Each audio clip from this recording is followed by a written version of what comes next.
Samantala, suspendido na pasok bukas sa mga pampubliko at pribadong paaralan sa Metro Manila at Calabarzon dahil sa bagyong Enteng, gayon din ang trabaho sa mga tanggapan ng gobyerno. Iba din ang bahagi ng Metro Manila ang binaha kanina dahil sa bagyong Enteng. At sa Navotas may nasunog pang barko. Saksi, si Joseph Moro. Tila pinapaypayan pa ng malakas na hangin ng bagyong Enteng ang sunog sa MV Camila malapit sa Navotas Centennial Park. Nasa 30 minuto na nasusunog itong isang barko na nakaangkla dito sa may Navotas at tinitingnan na ng mga taga Bureau of Fire Protection kung may laman na mga tao yung barko na yan. Sa lakas ng hangin itong sa bagyong Enteng na sinamahan pa ng habagat ay hinahampas na ng malalakas na alon itong mga barko na nakaangkla dito sa Navotas. Nung una di makalapit ang BFP para apulahin sana ang apoy. Kalaunan nakalapit ang isang tugboat galing sa katabing barko. Ilang minuto pa lalong lumakas ang sunog at halos matupok ang ibabaw ng barko. Na-rescue naman ang 18 sakay ng barko ayon sa PCG Navotas Substation. 2 ang sugatan. Inaalam pa ang sanhi ng sunog. Bukod sa MV Camila, 2 pang barko na disgrasya sa gitna ng malalakas na alon sa Navotas. Basag ang ilang bahagi ng dike matapos itong mabangga ng mga barko. Kailangan na gawan ng marine protest po yan at siyempre dapat makausap natin yung may-ari at pakita sa kanila at sana maparepair po nila kaagad yan. Umabot naman sa gutter deep ang baha sa ilang bahagi ng Navotas kanina pero mabilis ding humupa. Naayos na kasi ang Navotas floodgate na nasira noong Hunyo. Sa Las Piñas, tuluyan ang bumigay ang riprap sa Las Piñas sa Pote River Drive. 10 sa 20 barangay ang binaha.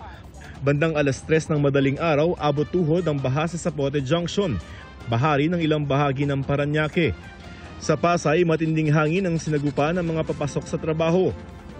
Malakas na hangin din na nagpatumba sa puno at poste sa kanto ng Padre Burgos at Rojas Boulevard sa Maynila.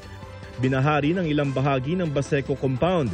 Umapaw sa kalsada ang tubig mula sa Manila Bay. Sa Quezon City, kusa na nagsilikas sa mga nakatira sa mababang bahagi ng Rojas District. Hanggang hita ang tubig sa ilang lugar. Nasa 800 residente ang lumikas sa evacuation center. Mabilis namang tumaas ang tubig sa Marikina River sa kasagsagan ng buhos ng bagyong Enteng kaninang umaga. Mula sa 15 meters bago mag-alas 8 ng umaga, umakyat sa 17 meters ang tubig pasado alas 9 ng umaga kanina. Kaya itinaas ang second alarm.